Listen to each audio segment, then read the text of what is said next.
I'm a little bit in shock. I just always thought of myself as Puerto Rican, you know, half Puerto Rican. I didn't think I was, my family was originally from Spain and slaveholders. Hostin's obsession with race gets thrown back in her face. People have to wonder, where does Sunny Hostin get her opinions? Like you said, and it's obviously from her husband.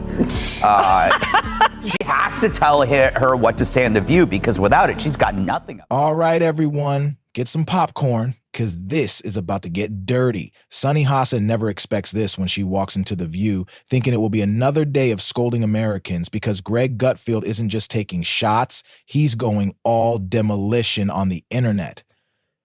Consider this. In an attempt to validate her long-held belief in tyranny, Sunny, who regularly criticizes America for its past, chooses to delve thoroughly into her own ancestry. The irony is almost intolerable, but the results have been made public. Slaves were owned by her own ancestors. Wait, what?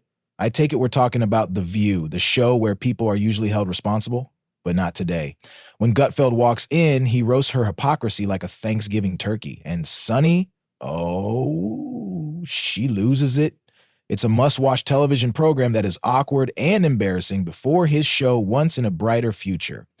Bring up the whiskey when George Harrison pegged her for a yacht. Gutfeld's live on-air analysis of Sunny's story is one you won't want to miss. Have you just registered? Wonderful. Let's begin. Hostin's obsession with race gets thrown back in her face. Today's video comes to us from Sunny Hostin. Sounds like a town. We're in Sunny Hostin. She was on PBS's Finding Your Roots, a show dedicated to researching celebrity ancestry. I'm a little bit in shock. I just always thought of myself as Puerto Rican, you know, half Puerto Rican. I didn't think I was, my family was originally from Spain and slaveholders. Yeah. So how are you feeling, my friend? I think it's actually pretty interesting that my husband and I have shared roots. Yeah. So I do appreciate that. And I think it's great for our children to know this information. I guess it's a fact of life that this is how some people made their living, on the backs of others. Fact of life. Interesting change of tune. For more, we go to our chief Sunny Hostin correspondent for a reaction.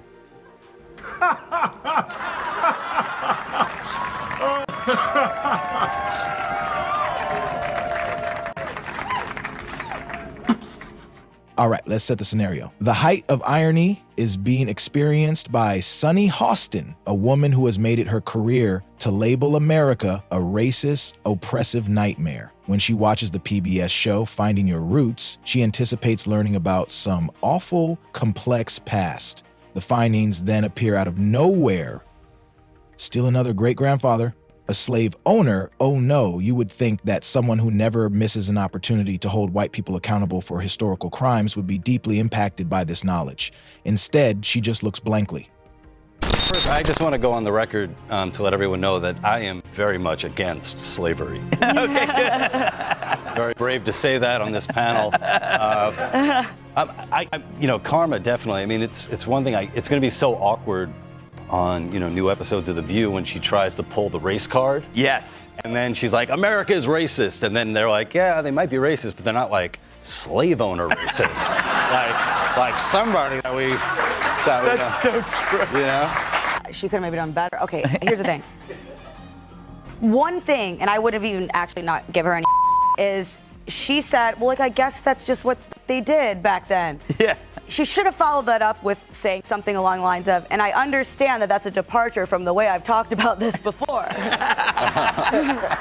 That was like, to me, the one thing that was missing. Yeah. Right? Because it's like, okay, now that you have this information, have you had any personal growth? Do you think about things differently? You have to acknowledge that. Yeah. Because when you're presented with new information, it's okay to change your mind. It's good to change your mind, but you should acknowledge that has happened. Because if she is shaming descendants of this, will she continue to do that when she is now one of them, Dana?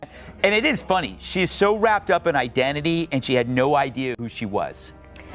Well, now we understand why she always makes Whoopi get the coffee.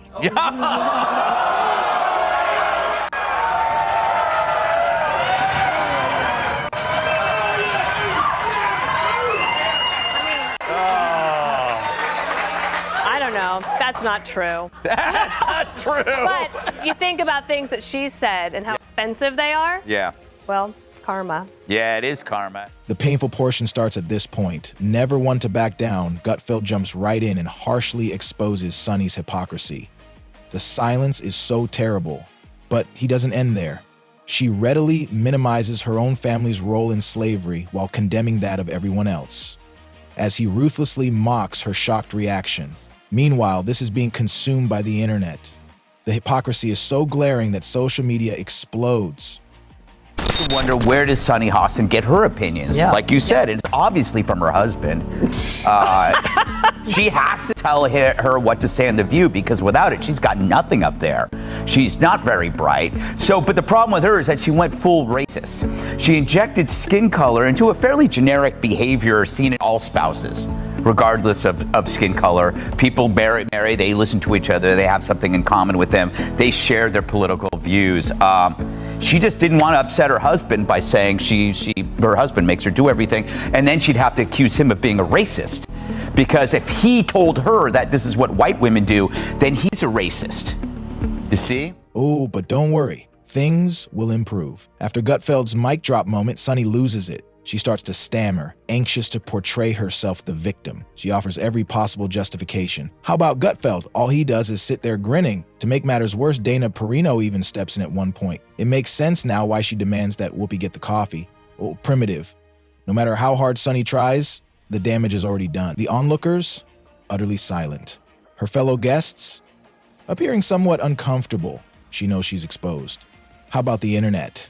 Yes, Sunny is now experiencing difficulties on the internet.